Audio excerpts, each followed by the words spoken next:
Welcome, Jim Thomas, for Wellness Hello. Wednesday. Hello. Hello. Took us a little bit of, what did you do? Wire running to get this connected. Hotspots are not that hot today, so but we got it going. Uh-oh. You're in slow motion. I think I'll start talking and then hopefully we'll be able to hear you too. Okay, So can you hear me okay? I can hear you. Yes, Okay. there we go. Okay, so I'm going to give a background on Jim. And first, to let you know how we connected, he's been my acupuncturist. I was trying to remember how long it's been. I think it's probably been about 14 years ago. Wow. Yeah, I know. I used to be able to walk to your office, but now you're a little further away, but that's okay, not too far. And Jim was kind of my touchstone, my piece for a good full year of weekly acupuncture and probably another full year of every other week acupuncture as I was going through a stressful health diagnosis. So Jim was fantastic and we've stayed in touch. And I've seen him for a variety of reasons over the years. So that's how we were connected. So let me give you a little background on Jim. Just any little bit of a conversation, you can tell his intellect, but I had forgotten that your initial studies were in civil engineering. So I'm interested in knowing how you went from civil engineering to acupuncture. Me too. So a BS in civil engineering from Union College in Schenectady. You have to say it for me. Schenectady. Yep, New York. And then a master's degree in acupuncture from the Traditional Acupuncture Institute in Laurel, Maryland, and was co-founder of the Center for Healing Arts, which is a multidisciplinary holistic healing center in Westminster, Maryland, and has maintained a private practice first at the Center for Healing Arts and now in a retreat space on his beautiful property in Tawnytown. After acupuncture, I like to just hang out and bring a lunch and put my feet in the grass and listen to the water trickle in the water feature. So beautiful space. So Jim had been at Fairhaven from 2002 to 2006, which is a retirement community in Sykesville, Maryland, and has integrated his training and clinical experience into a process that he calls TransHealing. So the first time I went to another acupuncturist, I was confused because I thought what you did was what all acupuncturists did, but it's not. It's quite different. I'm sure there's lots of similarities, but we'll talk about what TransHealing is and kind of your other areas of interest and focus and specialty. So welcome, Jim Thomas, to Wellness Wednesday. Thank you. Yeah, thanks so much for being here. So yeah, so you don't know how you got from civil engineering to acupuncture? Well, I do. I think in college, like a lot of people, I was, I would say, a late bloomer, and I just decided that engineering was the thing to do at the time, but I didn't have any deep commitment to that. I mean, as a kid, I was building models and playing with things. So in some way, I like to build things. So that was a kind of a natural connection that way. I took a lot of art courses and sculpture courses too. So that was more my heart was in that even in college. And then I did a lot of hands-on work when I got out of college. I was a carpenter for a while. Played some music, but I was always looking for some way to connect my spiritual life with my work. Mm-hmm. And a number of years I had to do that. I had an acupuncture treatment in 1979, and then in 3 weeks I'd signed up for college. So it was one of those kind of aha experiences. How to get me to sign up? I was kind of a joke at the time, right? I think the change was in the education process was about a couple of things. They told you to go throw your books away and sit in nature as your teacher. I said, I can do that. And also that there was a big emphasis on the cultivation of your own skills as a practitioner, as an instrument of healing. And that was very attractive because over my career, to have that as a focus and be supported in that was really, really important. And I hadn't found any other careers that emphasize your own kind of instrumentation as a really strong just emphasis on your life. So I really like that combination. Sorry, I'm just laughing at the speeding up and slowing down of the video. I can sometimes your lips go really fast and then the words catch up. We'll do the best we can. We'll get a good laugh out of it in the meantime. So thanks for giving us a kind of a sense of how you got into acupuncture and a little bit about you. And so TransHealing, that makes you different than any other acupuncturist I've been to. And if you can tell us a little bit more about how that evolved and what TransHealing is in your work. My acupuncture training at Thai Sophia, or at the traditional acupuncture, was very much, acupuncture is a humanistic oriented relational medicine to begin with. And we were really taught a lot about building rapport skills with folks. And yet what would happen if someone would have a healing crisis on the table, or have a memory, or something would sort of come up on the table, I felt like we were sort of taught, well, at that point you make a referral to somebody else that can deal with that piece. And that seemed really silly to me, because we had really focused on the rapport and making the connection. So I wanted to have that skill set, so I felt comfortable in kind of the processing of things that might occur on in working with someone. Okay. So I went back and got some training with a Jungian psychologist named Roger Wolger. Mm-hmm. It was called the deep memory process, and it used a transpersonal psychology based on the work of Stanislav Grof. Was kind of the paradigm. So having that skill set combined with acupuncture is, I just named that TransHealing because it was different. I mean, it doesn't really mean anything per se. It's just, it's sort of the orientation towards being able to facilitate a process with people if that's important, but from a transpersonal perspective. So that could include working with dreams, or working with, from that perspective, like past life, what looks like past life experiences, biographical things if there's trauma. So it's a pretty inclusive orientation to be able to facilitate something if need be. So that was just my attempt to sort of gain comfort there, and not be in the middle of something and say, sorry, I have to refer you to.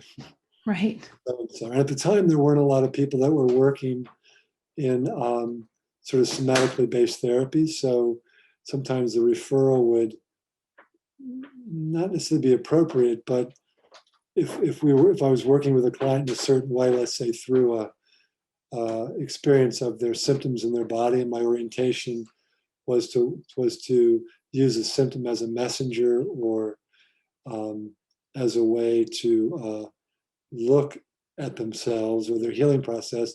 Sometimes therapy wouldn't include that. Depends on the therapist. So that was another reason I wanted to get that set, because we'd be sort of working in a certain way, and then if I would refer them out, then it wouldn't necessarily support the process that I was already engaged with the client. Right. So that's kind of where the TransHealing came from, just to call it something, because it's hard. Maybe you have this experience when you combine things together, and even if I name it something, if I don't stay under the acupuncture banner, that people could read that I'm in TransHealing, and they would throw up their hands and go, what's that? So I don't really emphasize that so much. It's on my website, but I sort of stick with acupuncture because people think they know what I do. Right. And then I have that conversation when they come of how it's different, or during the first time I talk with people, I really try and give feedback so people understand what my orientation is and whether that orientation feels like a place that people want to work. So I Right. try to do that during our first time. So it's real clear that this is what I think is important. This is what I'm hearing. This is what I'm seeing. And then a person can say, well, thanks, but no thanks, or yeah, that's something I want to explore with you. Right. So, So you were my first experience with acupuncture. And one thing that struck me and continues to just be an appeal is the way you use your words. And I didn't recognize that as something that I really appreciated until I went somewhere else and words were used differently. And if I can try to explain that. So I was seeing you for several years before I did my own yoga training. And in the yoga training, we were taught transformational language. So using like positive language and inclusive language. And then I started using that same type of language in occupational therapy with clients and realized that it feels better. I get a better response. So instead of saying, put your shoulders down, it was, think about relaxing your shoulders down away from your ears. It's just a simple little change, but it's not directive. And I don't know if words for you kind of came naturally, if that was part of your training, if it's intentional, but it's something that I love, that I just wanted to say thank you for your words and the way you use them. well, I mean, a couple things. I think over time, as I've done sort of mindfulness training too, that I think the paradox of words I found is that you can get stuck in those, and so the paradox is having to use the mind and language to sort of open and change the context often of someone's experience, and reframe things.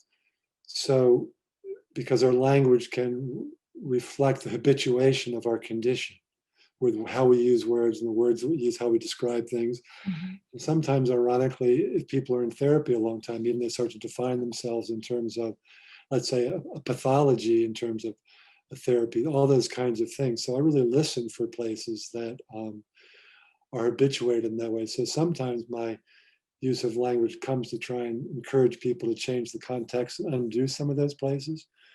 And also, I've learned over time too that the mind seems to work with, for example, I'll back up. When I teach meditation, one of the hallmarks of a meditative space in a person is creating a sense of openness and spaciousness. And so what I do is I say, I want a person to go when they've had a physical memory of spaciousness. So I say, go back to the time when you were standing on a hill and you remember distance opening up in front of you. So when you do that and you use an actual memory in that way, it has a very different effect on the nervous system. Versus if I say to you, okay, Laura, just create spaciousness, open yourself up, without another connection of using the mind and language with the memory to then have the person reflect on that and use the physical memory of that, of space in the present moment. So I'm always trying to find those images and places through language when a person has a memory or an experience, and to have them recall that experience and that feeling within their body. So it becomes kind of a bridging effect. Yeah. So it's that kind of combination of things. And I think it's a paradox because the mind's certainly a trap, but it's also a gift because you can lead the body through undoing the habituation and change the context, which then provides an opening in the therapeutic experience. Or you can keep reinforcing the same language someone's using that can just close them down, or just, again, create the same stuckness that a person's sort of dealing with. So I think in that way, I'm conscious when I listen to try and create those kinds of openings. Yeah. And the way the session is set up, I mean, typically we sit and talk for a little bit before I get on the table, and I'm sure that's pretty standard practice Mhm. with clients. Is that how you normally run it? Yeah.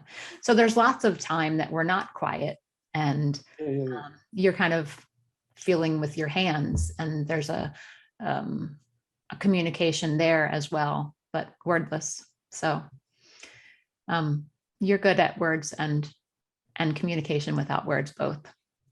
Yeah, and sometimes the session will be more actively facilitated.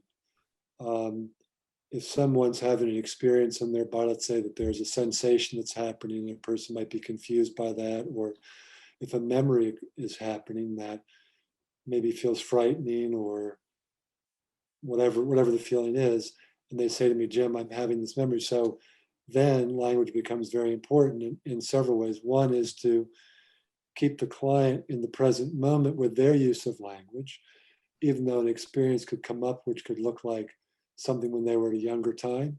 So one of the coachings before we start is that no matter what's happening, you're always using the present tense. So I am with my father in the living room. I am 5 years old, because otherwise you can see how that language can be disassociative if they use the past tense. Because you have the experience in the past and them in the present. So you always want to make the therapeutic experience totally in the present, in the room, with the language and with their language of what they're experiencing. I'm experiencing a movement in my shoulder, and when that experience occurs, I'm feeling afraid. So you keep building the present moment in all these territories to kind of build the kind of awareness of what's going on, so that if they have experience in their body coupled with a memory, when the memory gets stronger, you go back to the body and say, what's happening now in the body? So when I'm seeing my father living, my chest is getting tight. Or so you keep circling to build the energy of the experience, which creates a certain resonance in the body to help them sometimes finish what got stuck in the moment, which looks like the past, right? In that experience, which was not resolved, or which was unfinished. So language can become a crucial part of that in terms of can the reframing or just building the experience in the moment through their bodies, through an image, whatever their experience is at that time. Right. So from a Chinese medicine and acupuncture's perspective, like, what are you doing with needles for someone who is in that type of situation? Well, it's the same thing as trying to use the needle, is what I say. Hypnosis, I talk about hypnotic trance like an induction. And that induction could be what I listen for. I'm backing up a little bit in terms of the TransHealing work, but I try to listen for a place that carries the most energy. And that could be an upset, meaning an experience where a person is still really upset when they talk about it. It could be the strength of their experience of a symptom in their body, meaning the intensity of the pain. So I'm looking to of that place as an entry place, because I'm just assuming if it carries a lot of energy, there's going to be some movement there to work with. So the acupuncture points can be used in the same way as an induction, so that each point obviously has a connection to the person in a very specific location. So I can ask the person to bring their attention to where I touch or to where I'm going to needle. And I always use the same image of if we together were standing beside a pond, and I threw a stone in a pond and we watched the ripples move in the water. That the acupuncture point is the same thing, where I'm going to stimulate the point, and I ask the client to be like the water. So the effects of that point, and then bringing their awareness to that point, but also to let go into the sensation and let the point do its work, and to experience what's happening with the effects of the point. And in letting go into that, maybe there'll be a memory or an experience or a sensation. So that can open the door to a process. That can be either a process in silent, as I'm working with my hands or work with other needles, and the person can just be with that and see how it moves, what comes up, what appears, what disappears. And sometimes it can resolve without any kind of active process. Other times, again, if a person wants help with that, then I might facilitate through the sensation of the needle what I know about that point, the spirit of the point, and work with both those things to help facilitate um, some process in the person, particularly if they feel stuck or they get to a point, Jim, I'm having the sensation, but it's not going anywhere, or I'm feeling really sad, but there's nothing else that's happening. So I'm just looking for ways to move that along. Mhm. Could be another point, could be touching them in a certain way, could be more of an active process through a conversation and facilitation.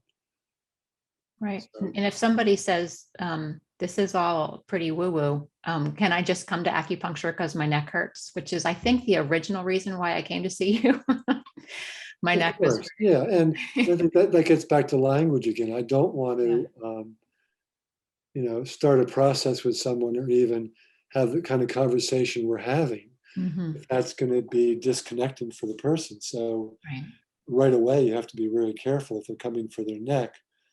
That I totally respect that, and I will ask questions about that that start to change the context immediately. When did it happen? When does it get worse? What have you done for it? They're common questions, but you begin to learn that maybe there are things in relational dynamics and stress factors that it's worse. So right away, you begin to learn that there's other things that it's, quote, not pathological per se, and not just a medical condition, but what Chinese medicine teaches that everything is relational. So if you have a neck problem, it's not isolated, it's always in the context of one's life. And specifically, when you ask questions, you find it's very specifically in the context of a very specific part of one's life. So you explore that. And I think people often live from that place. They don't necessarily think it's weird unless I would jump to, you know, something more maybe from a spiritual perspective or, existential kind of thing that people don't relate to. But right away, if I say, because a person would volunteer that, yeah, I notice at work when the boss comes over to me, my neck, we have this kind, my neck is worse. So then you have an opening to say, okay, tell me more about that. Or, Yeah. and where else does that happen? So right away, they create a context for the symptom, and it begins to build and create this openness rather than just this is broken, fix my neck. That there's always a relational, contextual component for their experience. Yeah.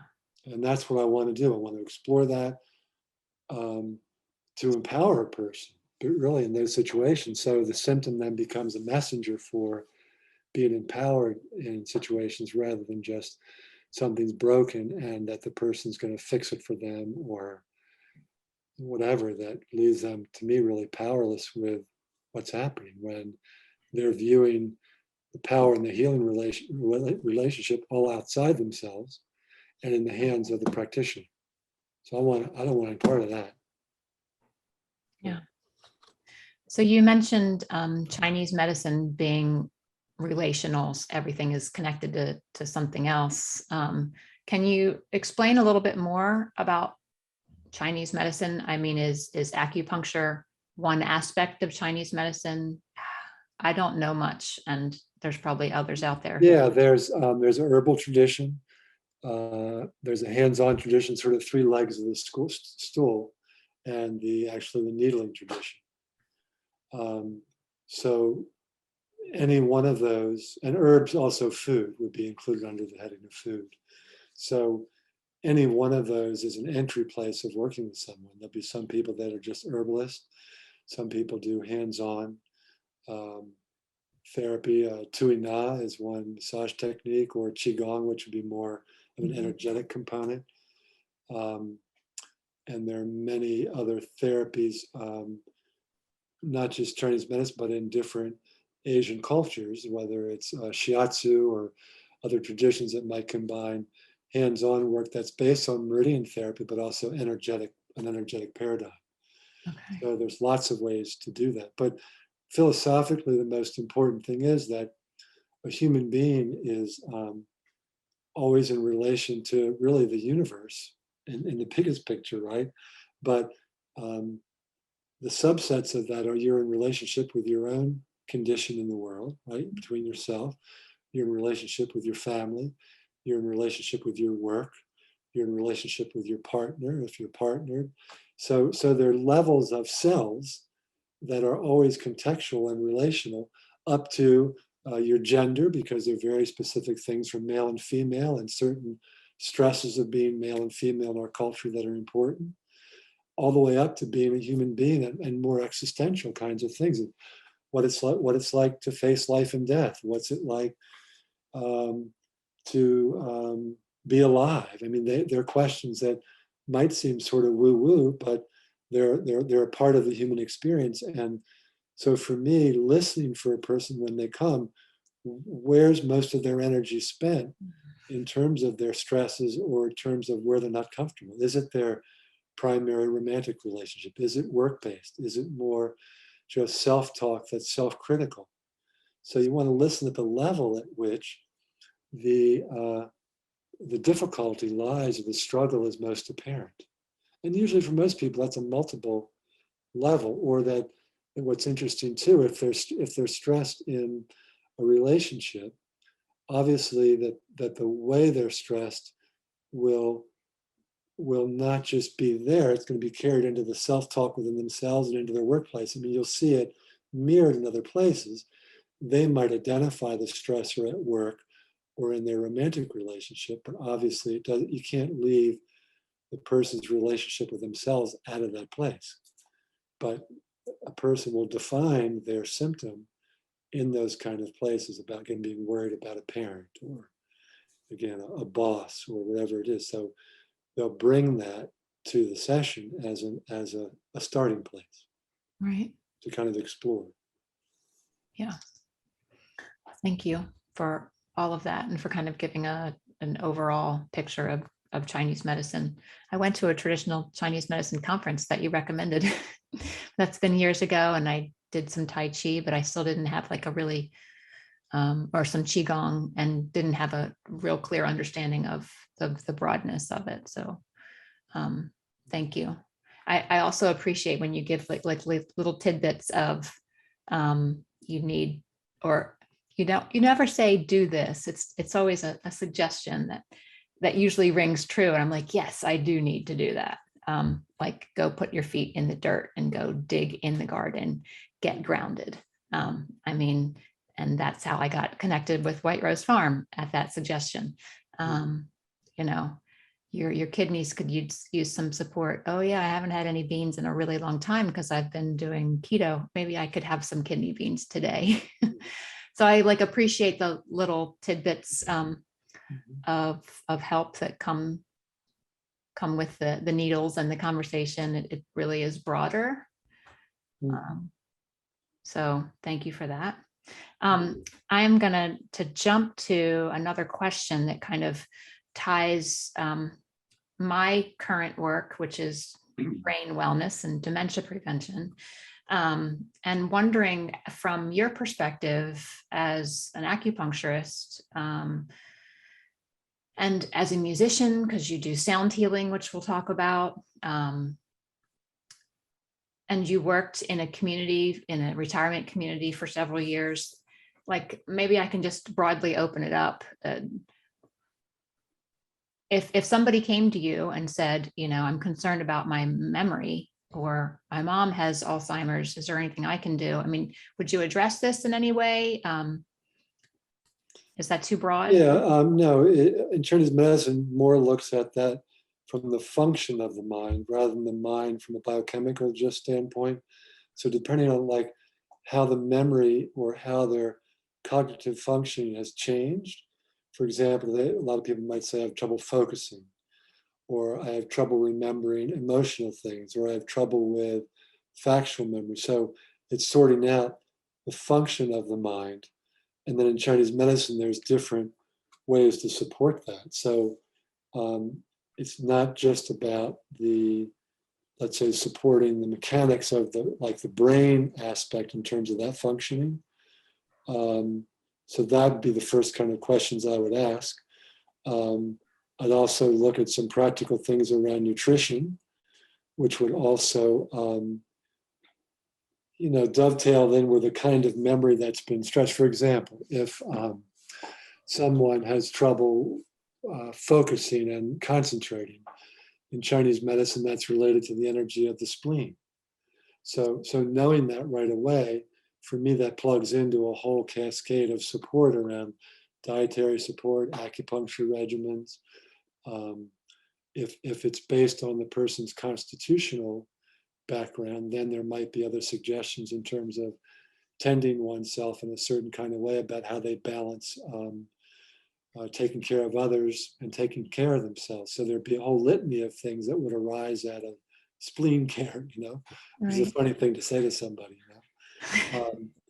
So that would be how I would look at that cognitive piece if they describe their struggle around brain function in that particular way. Right. Right. So from my perspective, acupuncture and acupuncture with you in particular is a big stress relief. Like I leave feeling less stressed. Sometimes that sense of peace can linger for, an extended period of time. In my training on how to improve brain health to prevent dementia or reverse, stress is a big piece of that picture.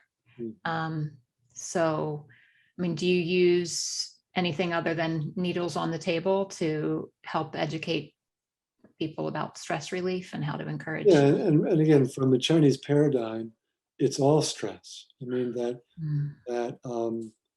how we interact with the world over time, again, that if it's habituated, that we react to things, the nature of being human is to react to things in a conditioned way. So over time, particularly as we age, and that's how the Chinese would view aging is that for better or worse, we become who we are, and that we have paths of well-worn paths of belief and reactions to situations, which over time, from a Chinese standpoint, will be somaticized and will stress certain organs in very particular ways. So that's why I say the good news and the bad news is that over time we become who we are. And one teacher would always say, it's not just hardening of the arteries, it's hardening of the attitudes. And that's what defines aging. So to a lesser degree, when we're younger, we still have those patterns. It's just that they haven't habituated enough to cause more, I'll use the word stagnation, in that Chinese medicine is a medicine of flow, in that we look at ways of, in the body and in the mind or in the spirit, where our flow is compromised. And it's kind of a good thing to ask first, where do you feel like you're not flowing well? That could be a physical injury. It could be a pattern of worry, or it could be existential, maybe feeling not valuable. So looking at that place, if that's habituated over time, if a person, let's say, has a grief response because they haven't found their place of feeling valuable in the world, from a Chinese standpoint, that grief is going to affect their lungs. And maybe coupled with, if they have a computer job, they're going to be hunched over like this and compress the upper part of their body. So I'll know that not just this existential component is a factor of this grief that might be here, but maybe it's going to be reinforced from a postural standpoint. And so the flow in this part of the body will be compromised based on a multitude of factors. So for me, the flow sort of model, in a very simplistic way, from a coaching standpoint, can be significant just to ask somebody that, where they're flowing or not. And from that conversation, you can, again, look at homework or work with a person together to say, if you want to restore that aspect of your life, what can you think of it yourself as an artist in your life or a creative being, to apply your unique gifts to your life that aren't my life? I can make suggestions, but you have to take this and then interpret that for yourself and be empowered as an artist in your own life to see about flow restoration.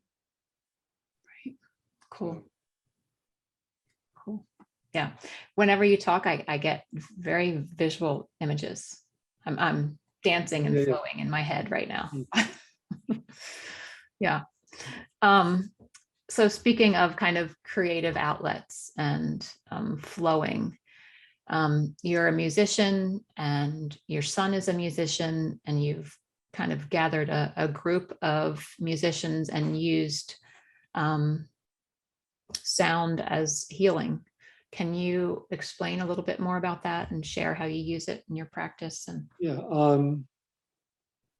So as human beings have a nervous system, this is kind of the big picture, that there are all sorts of stimulus to our experience.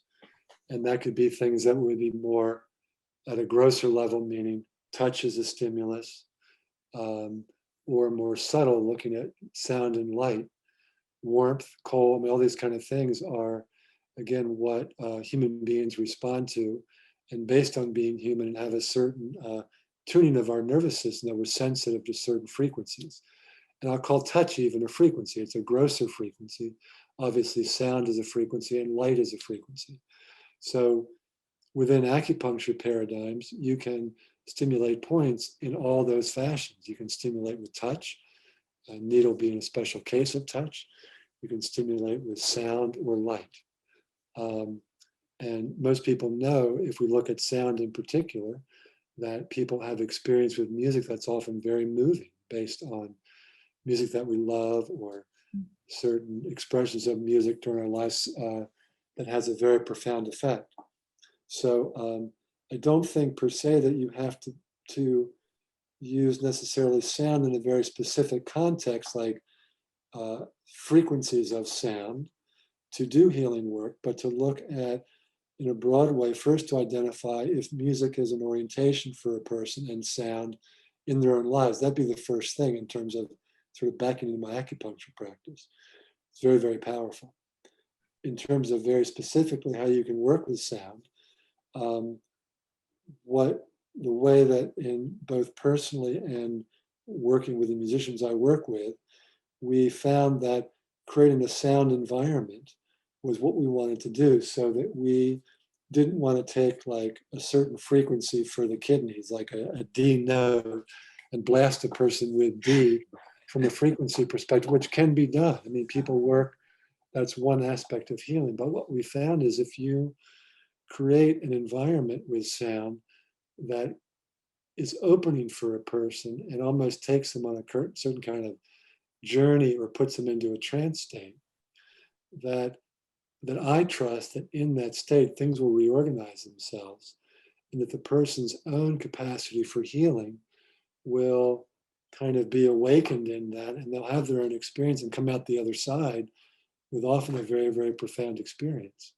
So the musicianship part of that is just to really play from one's heart and to really be aware that you're offering that in a relational way for this person, to really just open up a kind of space.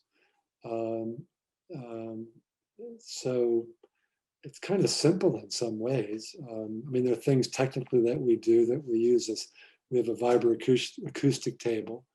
So we put a certain frequency into the table that a person then would feel that vibration in their body. And then we improvise music around that particular frequency. So the instruments we use, I say, I mean, anything will work per se, but there's certain instruments that have certain qualities that tend to open up a person more than others, that have a lot of overtones in them. My son's a really good overtone singer, so that the overtones are in the voice. And again, they just tend to create this very deep trance experience for people. Mm-hmm. And to me, that's a healing space. So I don't know, I hope that helps. I mean, there's lots about it, but I don't want to make it too complicated. Yeah, that helps. I mean, I've experienced the sound healing as the one person on the table, but I've also been to your sound healing concerts where I'm one of 30 or 50 people in a room, you know, on my sleeping bag and pillow and eye mask. And my favorite part is when the didgeridoo comes right up to you and you can feel the vibration. Like, yeah, and that's a little different in that we try, I mean, the music that then you're a part of in the group experience has a certain outline that we use, and it's more an outline that we feel is like one of nature. So we try to mimic a pattern of nature, and basically it's a pattern of death, resurrection, and rebirth. Mm. So we try and mimic that musically in terms of staging the music in certain kinds of ways that carry a person into the journey, which again I think is a natural one. That in the beginning, it's kind of, we create a sense of connection with people that are there. So there's a sense of community together. So you're opening to the support of each other. And then I left. It's sort of a tease in the beginning that it's something very, very light and open. So it's very inviting. And then we escalate that more into a shamanic kind of drumming tribal thing that builds this intensity to sort of bring in the archetypes of the support from our ancestors. And then from that, we sort of start the descent. So that's very intense and very more loud and rhythmic and jostling a bit. So that's kind of the loosening phase. Mhm. And then we just start this descent, I'll say, which takes us to our death, or a place of being very, very still. And then from that still place, then we resurrect. And when we climb musically in a certain way, there's certain patterns musically that help sort of lift one's spirit when you move between notes and the intervals between notes in a certain fashion. And then I say we take people into heaven at the end through that climbing, and then sort of descend from heaven a little bit at the end. And then how to describe the last phase. It's sort of like once you've ascended and had this very open experience, you have to integrate that a bit. You just want to leave somebody ungrounded. So at the end, we have to condense that some musically and to ground and to give time to integrate that experience and to reunite with the community. So Right. that might sound kind of odd from a musical standpoint as I describe it. That's possible, but that's our intention and how we choose instruments, how we look at transitional points with instruments, so we know as musicians how to stage those phases of the music. So that's kind of our intention, and people might have different experience. You know, we can intend all that, right? And at the end, if you talk to a person, they might say, "Wow, I went here and there," but it might not necessarily relate so clearly to what our intention was. But for the person, it was still a pretty powerful connection with something within themselves, or something occurred that for them was a very healing Right. thing that the music facilitated, or again, it facilitated some connection within themselves. So that's more of our intention of how we use music and working with groups in that way. Right. And you have a sound. I don't know what your experience was, but I mean, that's what we were doing. You might describe it Yeah. very differently, what you received, and that's kind of where the rubber meets the road, I guess. Yeah. What you walk away with and what. I went to two, and one of them I got an eye mask that made me sneeze and cough the whole time. So that one wasn't great. I got like an old eye mask or something that I was allergic to. So I will bring my own eye mask next time. So next time there is one upcoming. Isn't that true? Right. It's on the 19th, which is a Thursday at 8:30. So it's here at Samar. It's outdoors, and one of the beautiful things of outdoors is that the insects this time of year are very intense. So they provide an amazing background that we can incorporate those sounds into our music. And also it's just a constant kind of droning effect. So that in itself is just very, very powerful, Mhm. because it's continuous and pulses. And so it just, again, it just creates a certain opening in a person when you sort of surrender to that and just really listen in an open way to the insects as a musical experience. So, Right. So if people were so in Baltimore, DC, Hanover, Gettysburg sort of area, they could find out more about that. yeah, it's on Facebook, on Sounds of Spirit Facebook. It's music for the inner journey, Okay. Sounds Also on the Samara Healing Center Facebook page, there'll be information. So you don't have to officially register. I just ask that you contact me through the website so I know that you're coming. Also, this is a one-time thing, meaning if it rains, we're going to cancel it from outside. So just so I can contact people and they'll drive here and no one's home. And from my experience, you get as comfortable as possible, right? So you bring what's Yeah. comfortable. Would be great if people have like a chaise lounge or a lounger or a zero chair they're called, I think, or Mhm. zero balance chair, maybe they are, that pivots. They're great. Or a chair you can lie back in, maybe a light sheet, eye shades that you're not allergic to. Yeah. Pillow. Your comfort is really important because if you're struggling to be comfortable, then that's what you're going to pay attention to. And we play for an hour and a half. So, at least an hour and a half, hour and 45 by the time you have the guided meditation at the beginning. So comfort is really, that's the key ingredient to a good experience. Yeah. So, And I had recently learned that you do a weekly meditation. What type of a meditation do you teach? I mean, I'm trained in a certain style of Buddhist meditation, but I also incorporate sound um, into this. So it's a my goal as a teacher is to teach people about how to connect with and learn about what that meditation space is within themselves. So it's akin to like how you would teach them how to tune the radio dial to a certain frequency. Mhm. So I want to teach people how to recognize that radio station.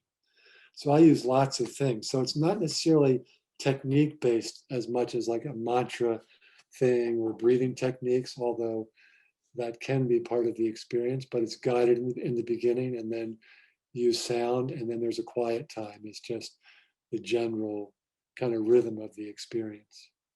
Um, but that's my goal again, is I want to teach a person that the meditative space is always present for you. You don't have to meditate to get there. It's just, even when people are talking, they can kind of tune in to that qualitative aspect within themselves. So my goal is to have a person, pretty short period of time, know what that feels like in themselves, and then they just work with it. And like it's back to the artist. Then how do you cultivate once you know the radio station? How do you take your skill set and then be in that space? Do you move? Do you dance? Do you write poetry? Do you breathe? Do you do yoga? Do you do qigong? I mean, it's unlimited in terms of the creativity that you bring once you know what the space is and you can arrive there. Yeah. And how you cultivate it. It's like a cultivation practice. Right. Cool. So when do you teach those classes? That's every Friday morning from about 9 to 10:15. And I just ask people to contact me just so if I'm on vacation or it's not going to happen for some reason that and I know that you're coming. So you can do that through my website and do that through email. Okay. So your website is, can you share it with us? SamaraHealingCenter.com. SAMARA. RA Healing Center. Center.com. Great. What did I forget, Jim? Did we talk about everything that That was a lot. So people are overwhelmed by all that. Yeah. I was looking at your questions beforehand. I think that was about it. I think I just want to stress that I'm really interested in empowering people, and it's really a partnership in the healing experience, and that's my own personal experience in what I expect in my healing relationships. It's also the foundational aspect of Chinese medicine, but I think that's just crucial because we've been defeated so many times in our lives in so many ways. So I think there's a recovery of ourselves in the healing process often from those defeats that I think are important to identify and to sort of recover bits and pieces of ourselves. And in that, we bring more and more of ourselves to the present moment. Yeah. And I think that's important. Thank you so much. So while you were trying to get your internet together, I did a little live video and I said for people that they were going to fall in love with you. So I'm pretty sure that's happened. Nice. Anybody who's watching. So Right. I am greatly appreciative of you and your time this evening. So Welcome. Wonderful. Thank you so much. And I'll see you again soon. Excellent. Bye-bye.